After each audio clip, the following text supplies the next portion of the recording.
cost of the production. The most famous case is The Dark Knight by Christopher Nolan, who got a lot of tax credit from the city of Chicago and other locations where he filmed the movie. Production companies and studios are also places where you can get funding.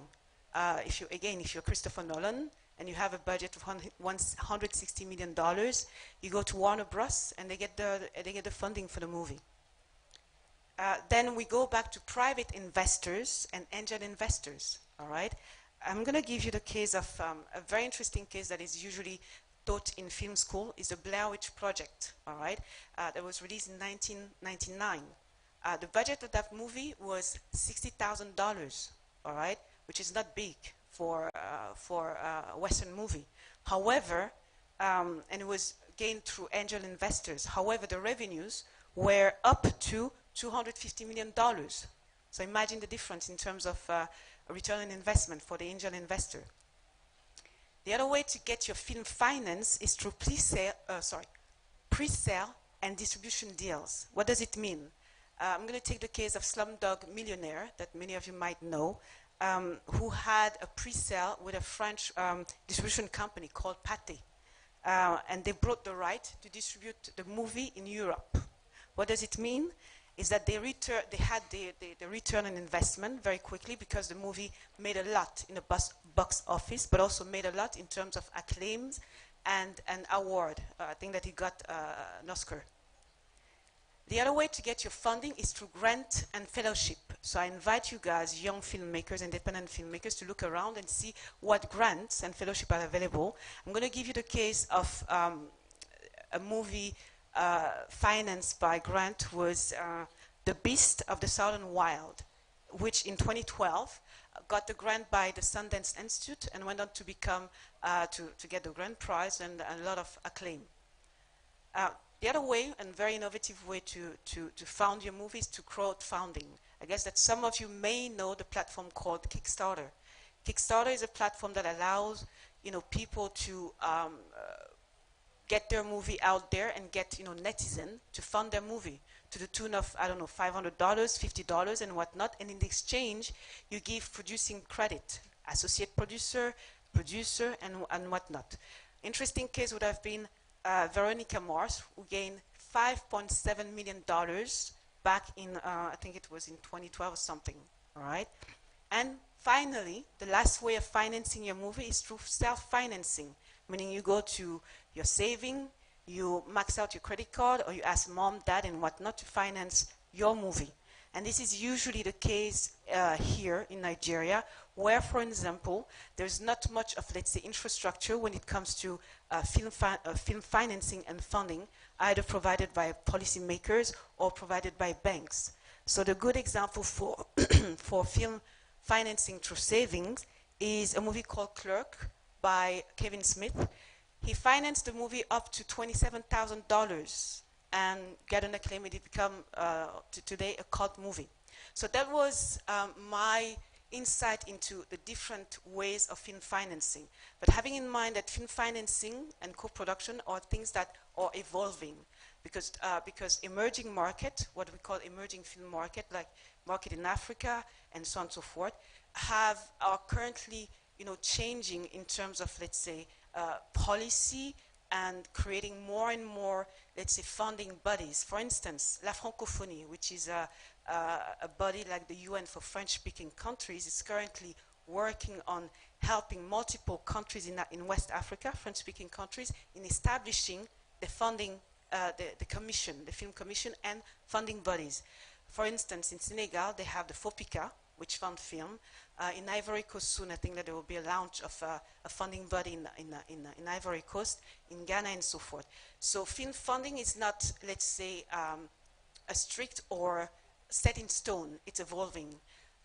So this is it for the introduction on, the insight on film funding. Now I would like to welcome the people that are coming here to discuss not only film financing, funding, but also co-production. So if you let me invite first Lene Borglum.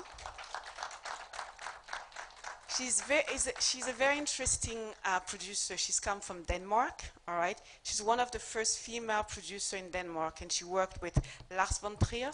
For those who are movie buff, Lars von Trier is his Oscar or Not Oscar, but Palm. a lot of Palme d'Or, and he was in competition in Cannes with all his films. Fantastic. And so Lene has been a producer and financier for the past 30 years. And actually, what is interesting about her is that when she started working as a producer, she created a co-producing document that is used currently in Europe as the basis for co-production agreement. All right.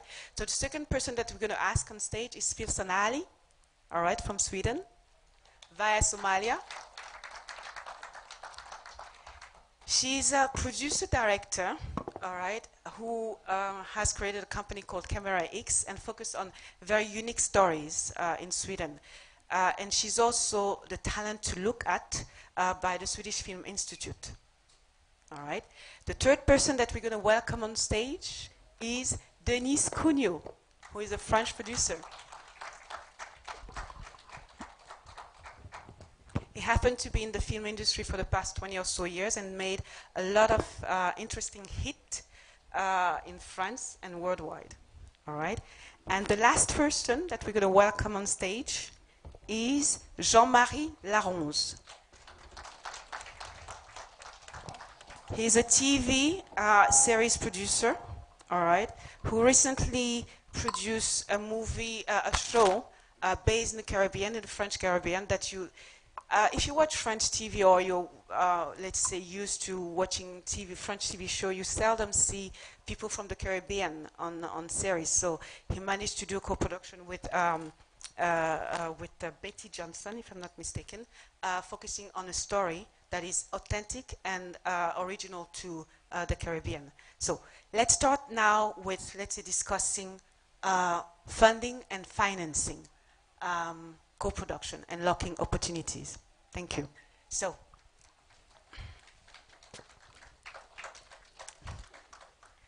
I'm going to start with you, Filson. All right? Yes, I know. Filson, you've been in the film industry for some time already. You produce a host of shows, and you have that particularity of being an Afro-Swedish woman, which is very unique on itself. But also, you're pushing the envelope toward having more production that highlight the diversity of, Sweden. And you work in multiple territories, and you did a lot of work in terms of you work with Al Jazeera and so on and so forth. Can you tell us more about, the journey so far when it comes to producing those shows that you did, but also finding funding to make that happen? Hello? Oh, can you hear me? Yeah. That's a broad story. But I can just start by explaining why I came into the industry. So I want to be a director, but then I realized when I was pitching my project, nobody really understood it. So I just, me and my husband, we decided to create our production company. At that time, he was in commercial. So, and our first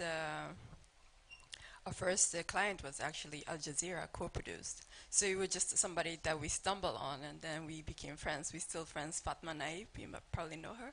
So, and we became friends, so I co-produced, and then after that, we did a bunch of, not with her, but me and my husband, we did short films.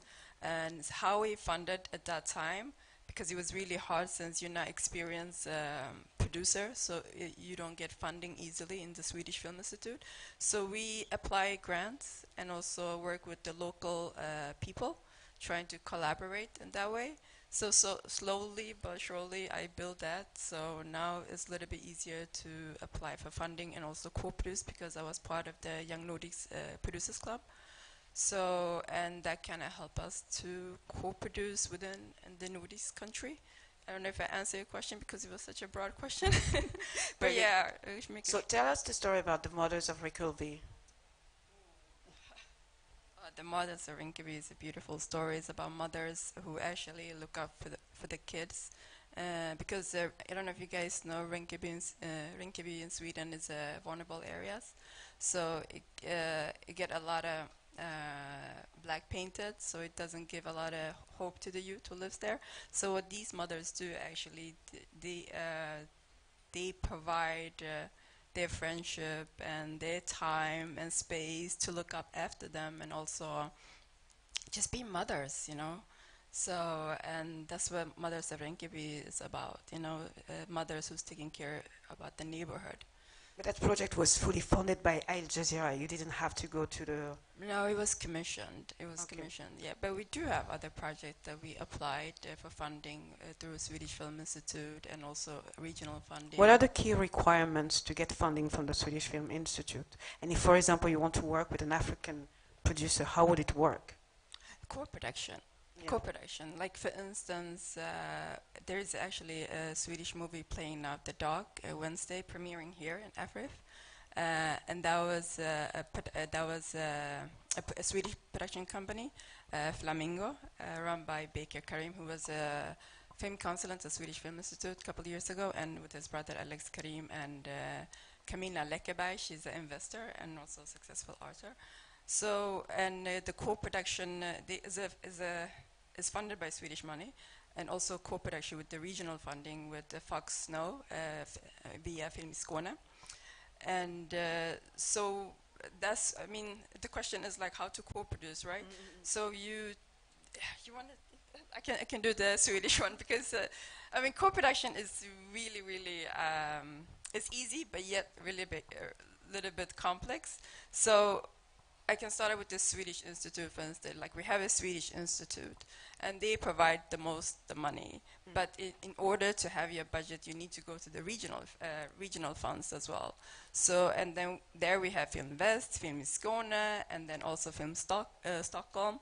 So what you can do is, like, once you have your funding, you can go to them, and then and of course you're always going to need more funding. So what you can do is co-produce with the Nordics. So it could be like Norway or Denmark or Finland. So, but you also have to give something. So if I'm going to, for example, co-produce with Finland, then I might have to do my post-production there, because a good tax rebate. So, and also depending on the budget.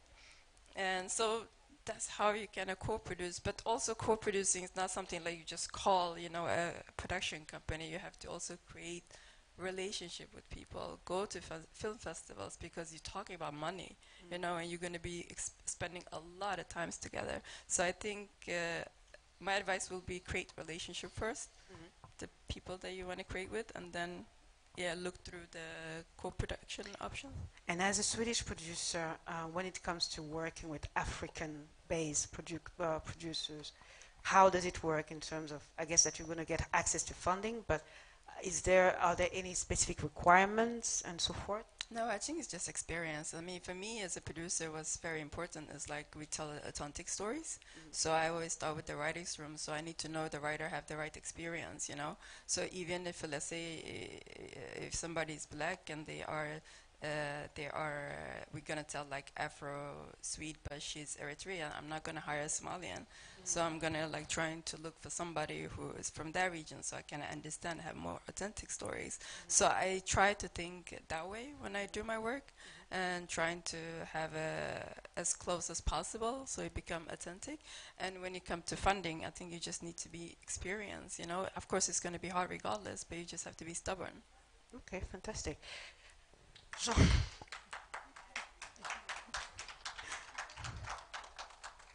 Jean-Marie, my question is about producing in France. You know that in France, to produce, you need to, or to get funding, sorry, you go to the CNC, Centre National du Cinéma et de l'Animation.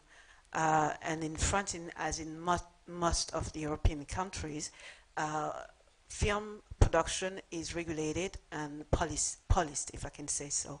So, Jean-Marie, can you give us in detail how does it work for you when it comes to go get some funding from the CNC? What are the requirements?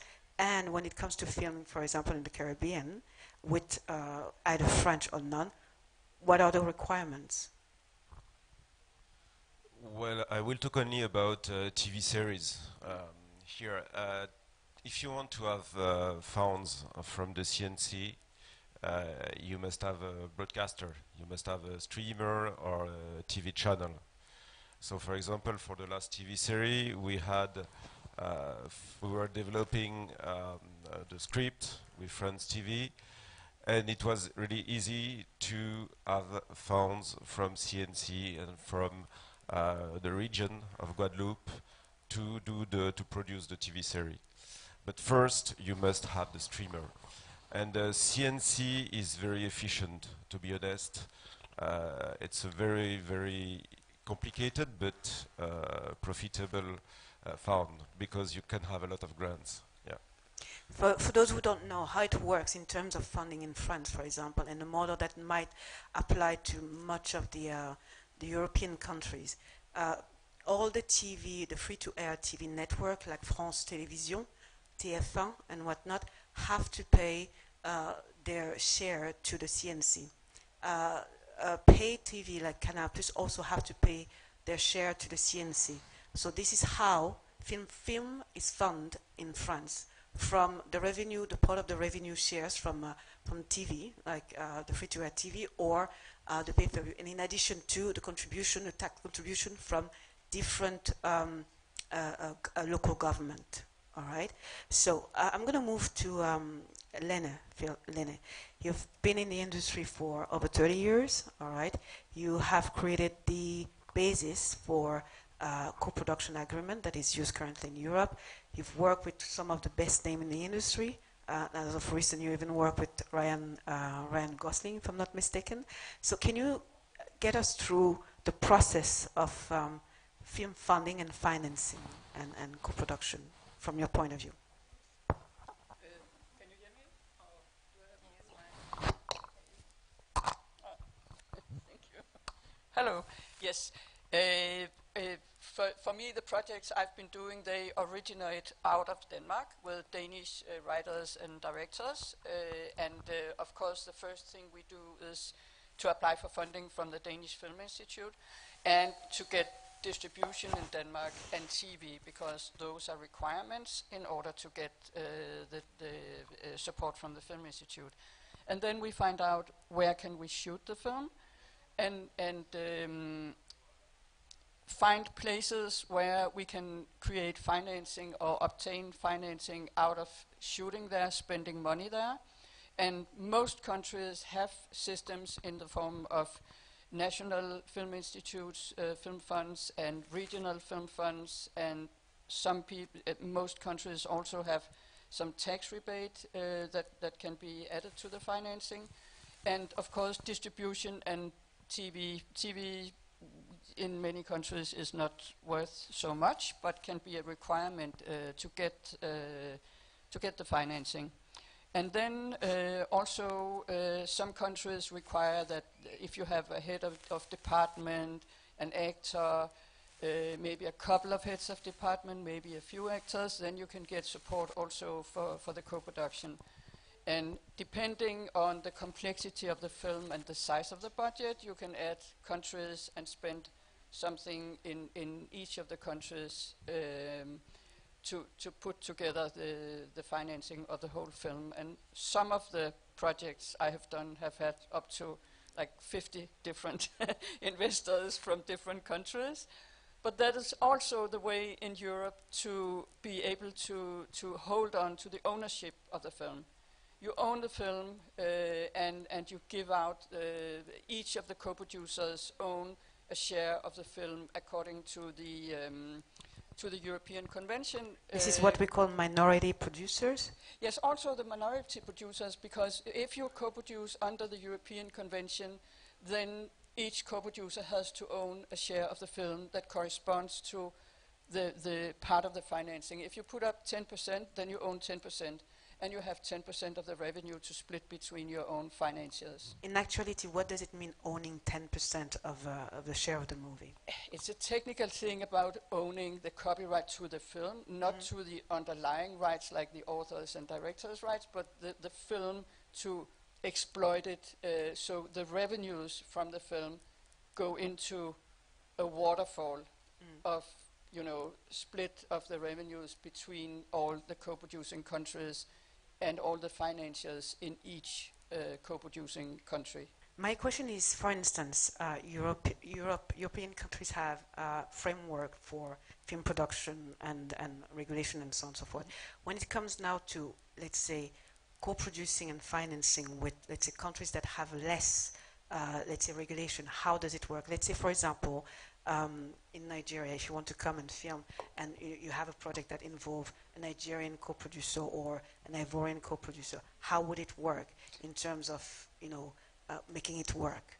You can have, if you do a European co-production, for example, you can have up to 30% of the financing come from a country that is not part of the convention. And you can shoot there if it's in the script. If the script says this is taking place in Nigeria, then you shoot here and you spend the money here. But there are still some requirements for European points, that you have a certain amount of HODs and cast members. So as long as it's a patchwork of things that you have to have match, and then you can, when you have your HODs, you can have all the other crew members come from the place you're actually shooting. And then it's also about, to be strict to the convention, you have Nigeria has to collaborate with a country that has a bilateral co-production treaty with one of the countries. So that means that there has to be like a co-production treaty between, for example, Denmark and Nigeria or any other country for you to work with a local producer. Yes, or Nigeria can work, for example, with South Africa, who has conventions with a lot of countries, and that way go through and become an official co-production. Also, France has really many co-production treaties, and Germany as well, the bigger countries in Europe.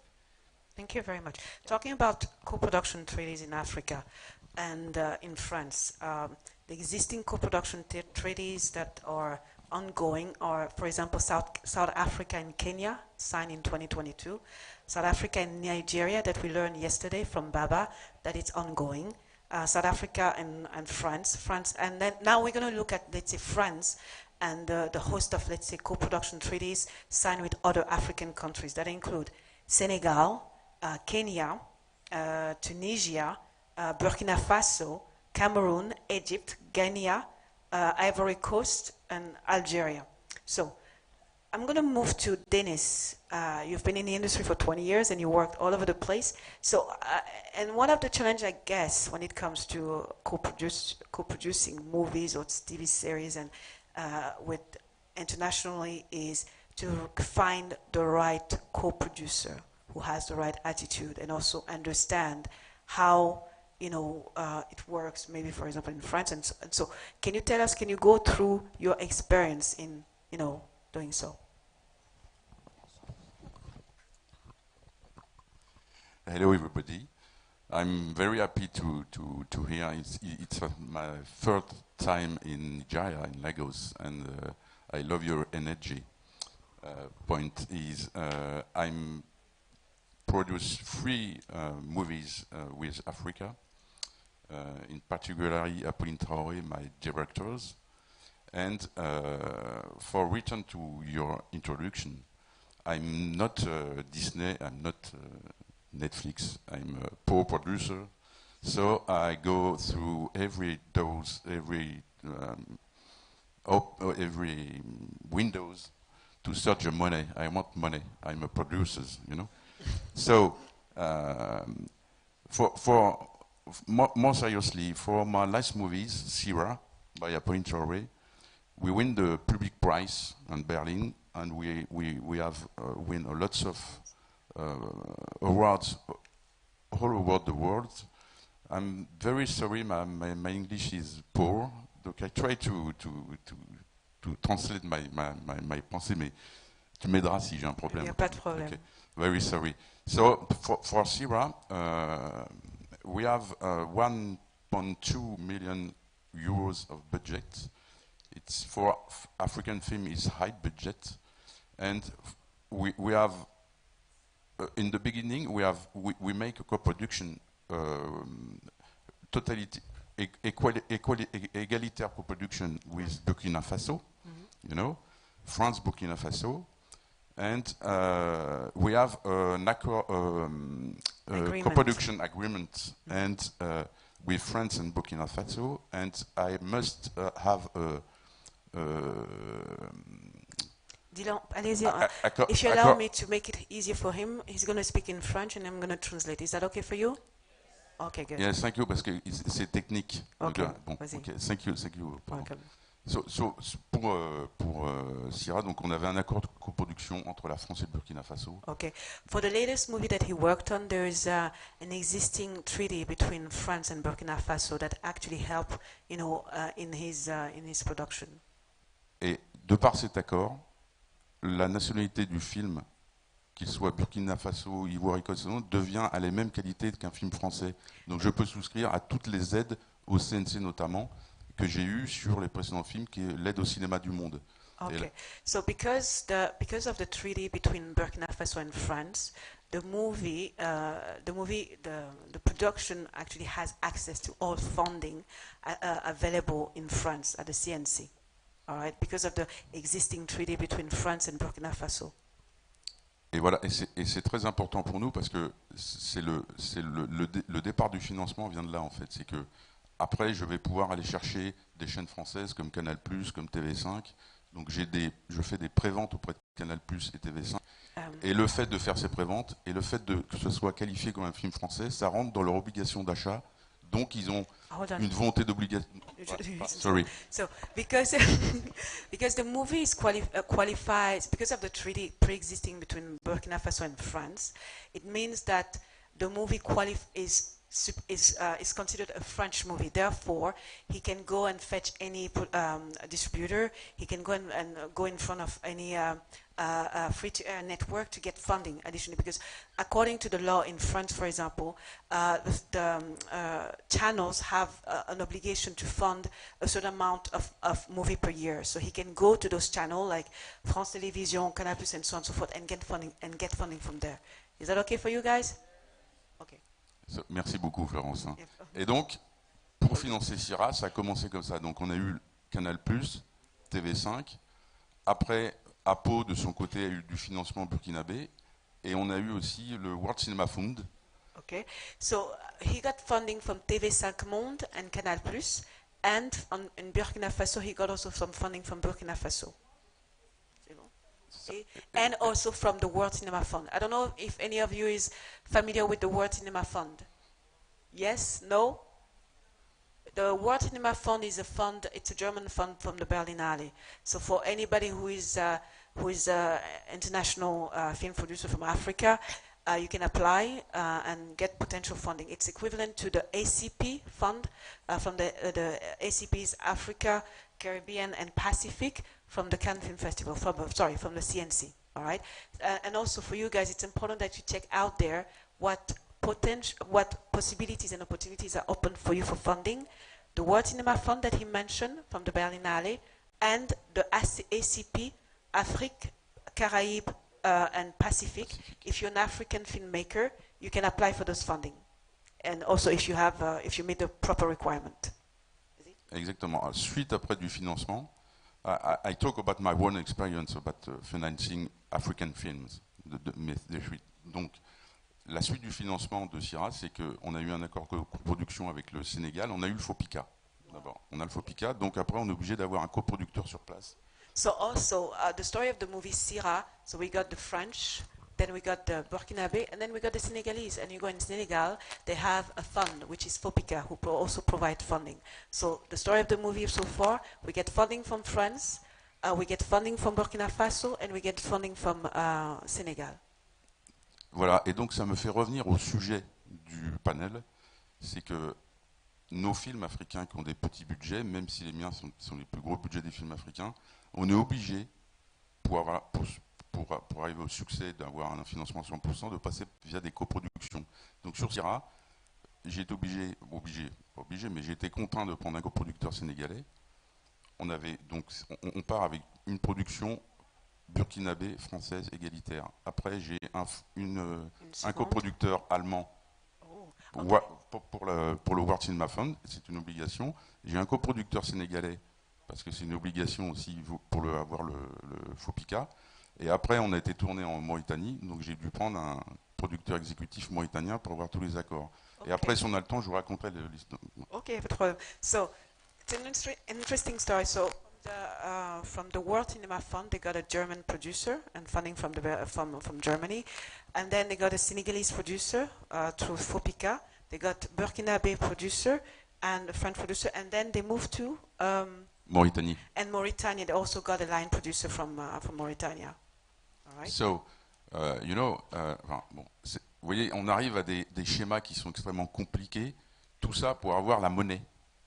On est obligé d'avoir alors, c'est là où c'est toute la richesse, et c'est pour ça que j'adore mon métier, c'est que ce métier, via l'éco-production, nous rencontrer tout un tas de gens passionnés, de grande culture, ça. Et c'est pour ça que l'éco-production, encore plus en Afrique, je pense que c'est essentiel. Et c'est pour ça que la mission, et je remercie l'ambassade de France et Christophe Pécaud de nous inviter ici, parce que nous, on essaie de faire une coproduction avec le Nigeria et donc de faire des ponts entre la francophonie et l'anglophonie. Je pense qu'on va y arriver. On est tout près d'y arriver. On est à 85% d'y arriver, peut-être 90%, et c'est essentiel. So I'm going to translate this. So first of all, he's saying that he's very happy about the journey. The movie cost $1.5 million, million euro, which was a very high budget for an African film, but it was a French production because due to remember that the co-production treaty between Burkinabe and French, it's actually, they have both, 50-50, all right? Then, however, through the production of the movie, you got to meet Senegalese producer, Mauritanian producer, and so forth. So it was a very interesting experience as far as, let's say, meeting, film professional across Africa and creating an African movie. Then he also gave thanks to the French embassy and the fact that they helped in, bringing him over here and share his story, all right? And also his main objective is to make sure that one point, because I guess that you guys know there is a huge rift between in Africa between the French-speaking countries, the English-speaking countries, the Lusophone-speaking countries, the Arabic-speaking countries. So his goal, via that co-production, is also to bridge those gaps, all right? Does it make sense to you guys? Fantastic. Yes, thank you. And for finish my small point sur Sierra, there is a second point, c'est que il serait vraiment intelligent aujourd'hui qu'il y ait un accord de coproduction entre la France et le Nigeria, si on veut pouvoir bénéficier de financements supérieurs et pouvoir avoir des budgets qui soient plus cohérents, qu'on puisse payer tout le monde correctement. So he's asking now, I don't know if there's any policymakers in the room, but he's asking now that there is to be a co-production treaty between France and Nigeria so that we can have access to, let's say, funding from both sides and also level the playing ground when it comes to, let's say, funding project in Nigeria and so forth. Hopefully it will happen. Thank you. Et pour finir, sur le financement de Sierra, donc on a toujours besoin d'argent, donc j'ai fait des préventes à Canal+, Okay. Canal+ Distribution, Canal+ International, donc j'ai prévendu, ils m'ont donné un MG, et la grande joie, c'est que Canal+ a remboursé son MG sur un film d'auteur. On a fait près de 60 000 entrées dans l'Afrique francophone pour un film d'auteur qui parle de terrorisme et sur un sujet hyper dur. Donc c'est un vrai succès. Et surtout, ça nous a permis, sur le 4e film que je suis en train de développer avec elle, d'avoir une aide au développement de Canal+. Et ça, c'est très très intéressant pour nous, producteurs français, pour faire des films africains qui soient viables. Okay, so in a nutshell, first of all, you know that Canal+ recently bought, what is the company name? MultiChoice, all right, which is interesting. But in this case, and in the financing of his movie Sierra, he got pre-sale from Canal+, and actually Canal+ got their money back through another movie, which was not a commercial movie per se, but more of, let's say, a film d'auteur, or how do you call this? A film d'auteur that helped Canal+ got their money back, and at the same time he got film funding from Canal+ as well. Am I right there? C'est bien ça? Yes. Right. Yes. Yeah. So that is an interesting story. What do you guys say about that story? If anybody has questions, because we can, instead of waiting for the end of the session, you can still ask your question during the panel. I think that will be more interactive. Just let me know. All right? Okay, so we're going to move now back to Denis. Last time you filmed in Tahiti, right? So how was it? No, it's a nice place. No, but it's the same process every time. And here, I wanted to have for season 2. Yeah. I wanted to have a co-producer. I mean, I wanted to have additional budget, and I was thinking for another country. At the beginning, it was supposed to be Canada because in the concept for season 2, it was the story. It was a thriller story, and the plot was a policeman from Canada, from a cold country, coming to Tahiti and to seek for another guy. So it was the story. But 6 months before the shooting, Canada told me that they will never have found. Radio Canada will not come. You will have no TV channel from Canada. So I found a broadcaster, a TV channel in Russia. Oh, interesting. And so to have a link between France and Tahiti, because you know Tahiti is an island. It's a French island in the Pacific Ocean. So to have a link, it was complicated to create a link, because in Russia a cop is corrupted. So you must find a way. It was finally a fireman coming. It was very complicated, and but we succeed. We find a way to have an organic story, because the first thing you must understand when you do co-production, you talked about it, is the story must be organic, because the most important when you do a TV series or movie, a feature movie, is the story. The second thing is the story, and the last one is the story. If you don't have a good story, you will not have a good film, or you will not have a good TV series. So when you co-produce, you must have an organic story. Otherwise, it's a kind of puzzle. It doesn't work. So we found a way to have an organic concept with Russia. But when you have a co-producer, you have one co-producer is one more problem. Because, for example, we were ready to shoot in Moscow, and COVID arrived. And France TV said, you must shoot this year. So you stop co-production with Russia. So France TV commissioned the movie, is it? Yeah, it was 8 episodes of... Quick question before we go there. When a TV, a network commission a movie, what does it mean? Meaning that they put the money on the table straight away, or what? Yeah, they pay about 70% of the budget of the series. Okay. And the rest come from? CNC, about 20%, 30%. Then you can have region funds and some little grants like this. But it's not, so sometimes it's 200,000 for the region. Okay. So it's not a little money. Thanks. Well, so but for example, when you produce TV films, or it could be 900 or 700,000 euros per episode to shoot a TV series. So it's I know in Denmark it's much more complicated. It's not working. So we are very lucky, in Germany, France, Spain, Italy, or UK. When TV series commissioning, when a TV is commissioning a TV series, you have most of the budget. You know exactly how you will finance everything. But the question, for example, you mentioned TV series commissioning. Right now we are in Africa at Afriff. Let's say you have a project that involves an African setup.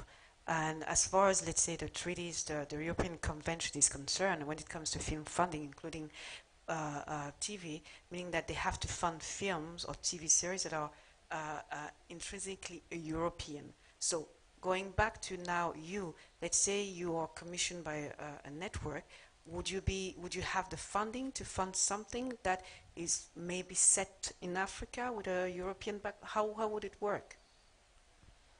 Well, but we are producing with Special Touch Studio TV series. Okay. When we produce French-speaking TV series, it's much more easy, because you have the francophonie, OEF, and you can have some grants. But for example, the main broadcaster in Africa, it's Canal Plus International. And for France, for CNC, it's not considered as a French TV channel. So you can't get the CNC funds So if your TV series is commissioned by Canal Plus International, it's not funded by the No. CNC. Okay. But you know, OIF is a bit like the international But it's for CNC. French-speaking countries, yeah? But it's not the same money, to be honest. It's not the Okay. same budget. So if you can involve, sometimes what we do is we involve a TV channel, a French TV channel who is considered as a French TV. It could be like, for example, Polar Plus, Trans TV, or that kind of TV channel. So suddenly we can have, for 8 episodes of 52 minutes, we can have 400,000 more. And to produce in Africa, it's very interesting. But for example, with Nigeria, we have a TV series in development now. Okay. Can we say with what production company? And for we are in development. Oh, okay. So And so for the there is no treaty even for between France and Nigeria. So there is only one treaty about TV. Treaty agreement, TV treaty agreement between South Africa and France. There is one with Brazil, but it doesn't work yet, and that's it. So what we do is we involve a South African producer, and we try to do like a cinema budget. But to be honest, it's much more complicated. Because after, when you have 1, 2, 3, 4 co-producers, you have 4 problems, and this is what I said about Russia, because it was before even before COVID. Suddenly, when you have a problem like COVID, and you must rewrite all the scripts, the 8 episodes, in 1 or 2 months, because the TV channel is saying to you, you must shoot this year, otherwise. You are losing the budget and you are losing the TV series. So think about it. When you co-produce, first think about the story, think about the problem you could have. And for example, for the Nigerian TV series we are developing, we are not sure to co-produce with South Africa yet. Because it's more budget, but more problems. 3 different laws. Okay. You have unions with different rules, so you have much more problems. Okay, good. Fantastic. So we're going to shift to Philson. All right. Philson. I just want to add about Yes. the co-production in African countries. Sweden is really, really good at this because we already have some known co-productions that we have done so far. We have Goodbye Julia, that Film West co-produced with Isra. She is Stockholm-based producer. And then we also have Medan vi lever, Why We Live. That was actually fully, almost or 80 or 70% funded by Swedish Film Institute. So what they did is they did a co-production with Gambia. So they came down because it was half of the movie was taking place in Gambia as well. So that was co-production here. And then the one that's playing tomorrow, the Dogville, was like fully. All the crew and cast, most of them, 80% was Kenya. So we do a lot of co-production in Sweden. I don't think we have done it with Nigeria yet, but the possibilities are more there, especially with Film West and Film i Skåne, just so you know. That's fantastic, thank you. I'm going to go back to a question that was raised during the previous session about, South-South co-production. And I would like to have your feedback on that one and your perspective on that one, Philson. What do you mean South co-production? Meaning, for example, let's say we have here a delegation from Brazil, we have Cape Verde, we have Nigeria, and so on and so forth. So what do you think about, co-production between, countries from the South, meaning, for example, Brazil and Nigeria, and so on and so forth? How does it work, and what are the possibilities? I'm talking here from the perspective of your, Somali background as well. This is how I do it. I mean, co-production is not easy, as you say. A lot of producers, a lot of problem. But for me, it's just very easy to have a good relationship, meaning like an honest relationship, because you're going to be so stressed. So you need to be, ordered to be direct with that person and know we have the same goal. So for me, it's good to go to festivals, network, and find your partner, a long-term partner.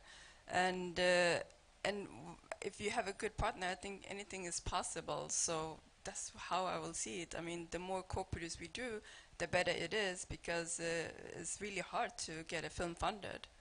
So if that answers the question, I mean, it's the best way to answer, because it's a really hard business and a relationship business. Thank you very much. Lenny, we're going to go to you. You've been in the business for 30 years. Can you tell us about the pitfalls and the horror stories that you experience while trying to find fun for movies or co-producing with partners from all over the world? And the second part of the question is that you shared with me recently at African that you wanted to work more with more African producers. So how do you go about that? What is your plan? My plan is, as always, to meet people that I have a good relationship with, and of course it has to be, every collaboration has to be based on a story, a project that is feasible within the framework that you set up for it. So a co-production between the North and Africa has to have something to do with the cultural aspects in both countries in some way.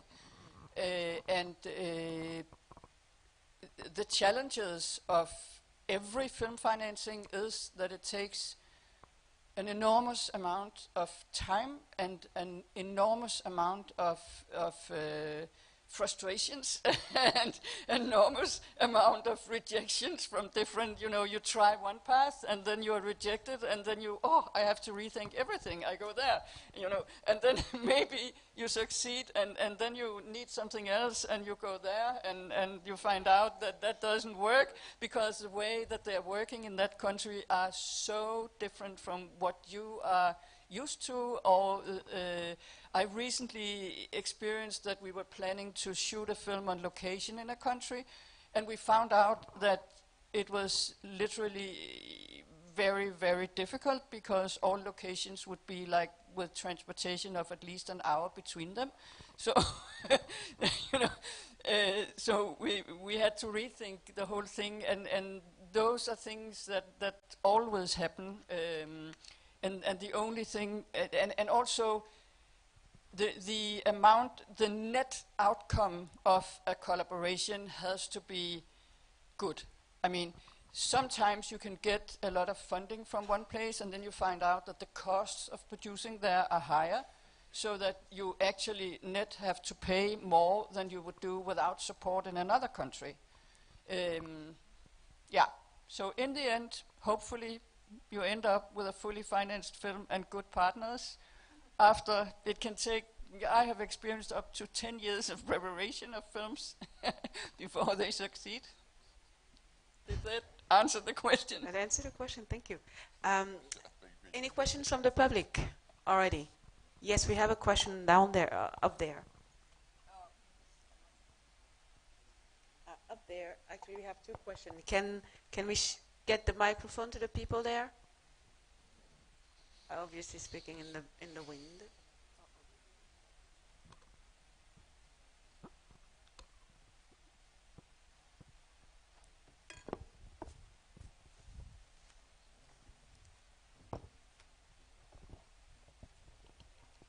So we have two questions. Just the guidelines for question. Let's be short and straight, if you don't mind. And also introduce yourself. That would be fantastic.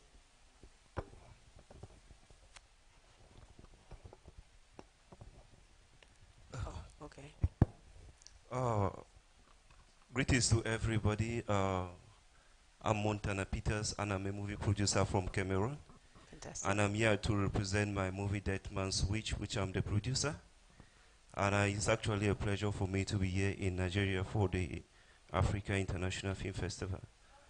My Fantastic. question goes to, thank you so much. I'm here to talk to Mr. Dennis. You know, I come from the English-speaking part of Cameroon, and we noticed that organizations like the OIF, they sponsor mostly French films. You know, I'm actually very, very shocked to see that they're actually talking about collaboration between, you know, French countries and Nigeria, because I know from what I know, Nigeria is not a French-speaking country.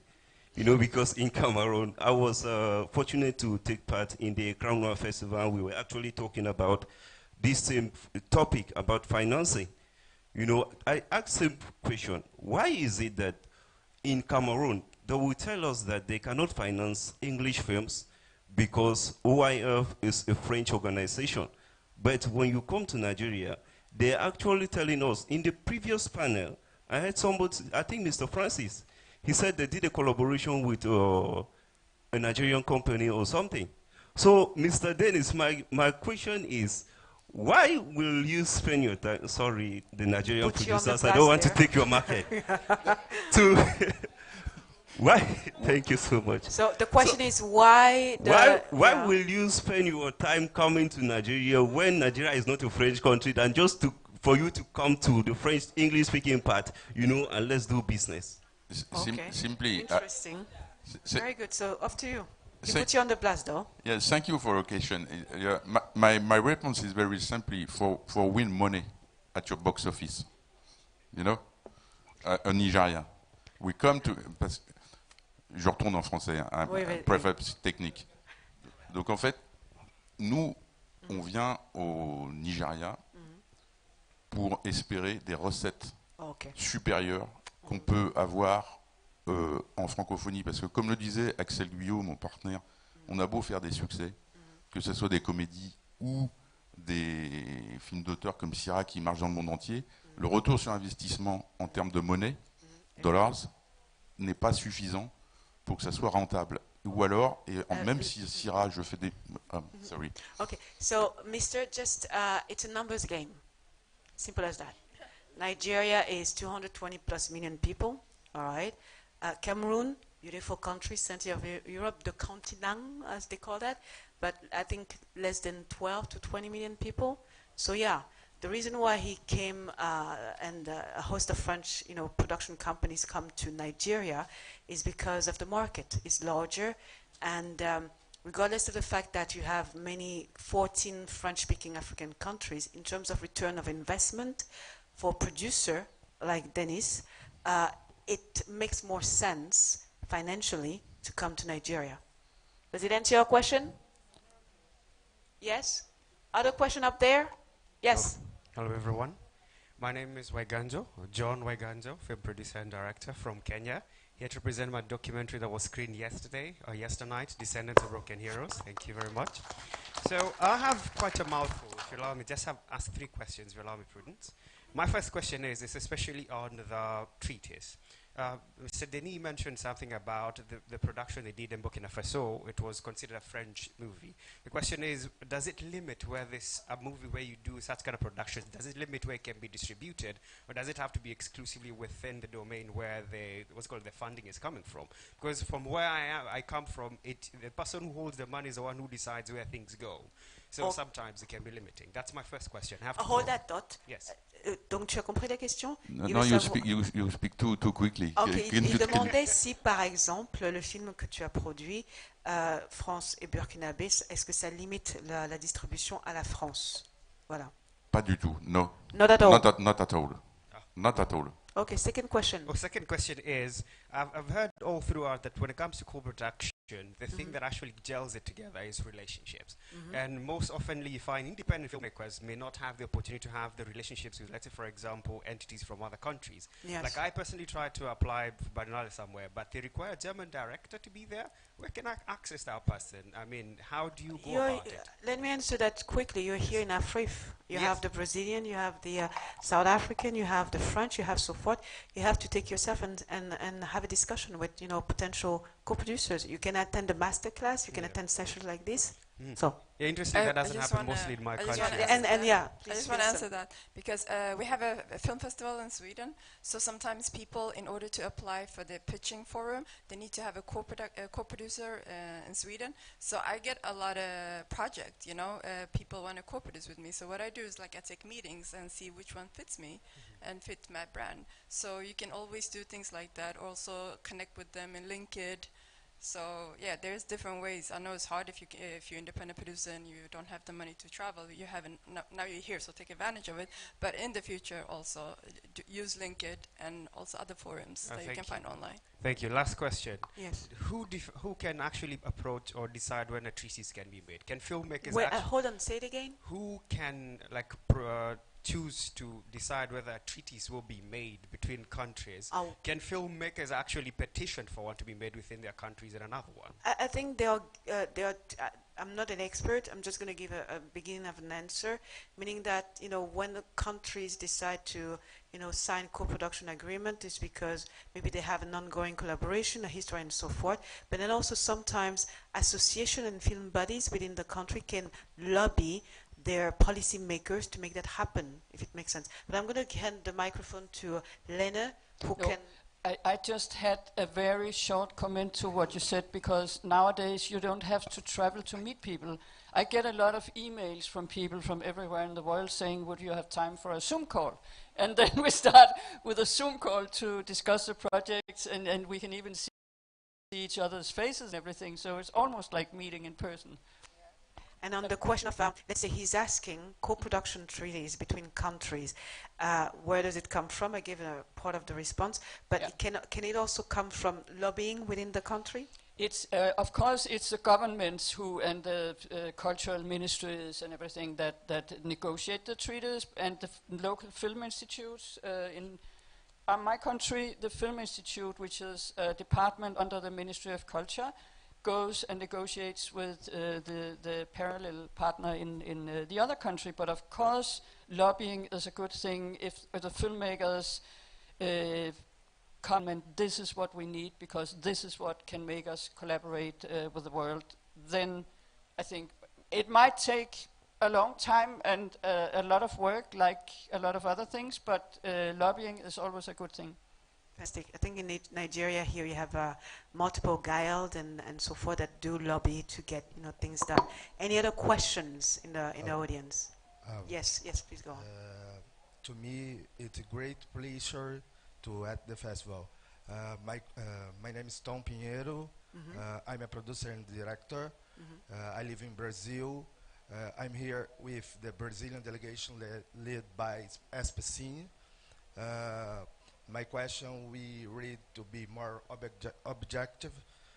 Could you tell us about funds that can help develop stories so that we can think about co-production? Because of the great challenge of co-production is to find a story that makes sense for both cultures and that is organic, as Lauren said. Sorry. Thank you. Say it again. Sorry. If you don't mind, say it again. Did you understand the question? No, he's interested in understand funds for development of projects. It's not only for co-production. Okay. All right. So yeah, this is one part of, let's say, film funding that we haven't addressed much, meaning in various countries you have different funding process and funding process. Development funding, when you're currently doing your, kind of... No, Questions in the audience? Yay, nay, no? Okay.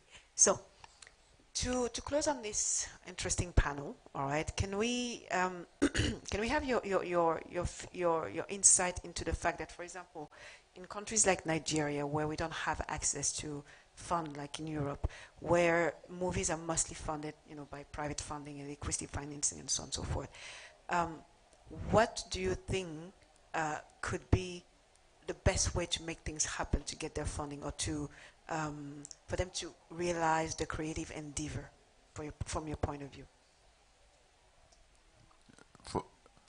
Tu veux que je le répète? Non, dans les pays comme no, I understand, mais I think, je pense que une des bonnes solutions d'apport d'argent, ça serait de créer comme chez nous une espèce de taxe sur le chiffre d'affaires des broadcasters, des téléfuseurs, des vendeurs, de tout le monde, donc, et qui crée un fonds.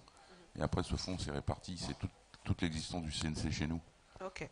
Ça serait une piste. Je sais que c'est compliqué, mais c'est une piste. Il y a plusieurs pays qui le font. So what Dennis is saying is that, for example, to help independent producers here in Nigeria or in countries where there's no funding mechanism, for instance, would be for them and so forth. But it seems that in Africa, Netflix is not taxed, so you don't recuperate anything from that. So, Lene? Juste un mot pour finir, parce que toutes les aides ou la soft money qu'on dit oui, nous on est riches, on est français, il y a plein d'argent et tout, mais tout cet argent vient d'une obligation qui a été imposée par l'État à des institutions privées. Et ça c'est fondamental parce que c'est un mouvement de volonté de protection d'un secteur. Le PIB de la culture en France est l'équivalent du PIB de l'automobile. On a Peugeot et Renault. Vous vous rendez compte?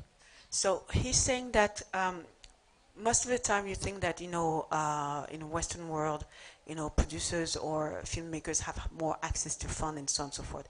But originally it comes from the government action, which is they decided early on, in order to fund culture, to actually tax private institutions, TV channels and so on and so forth. So for the model for film funding to happen and to work in Europe is because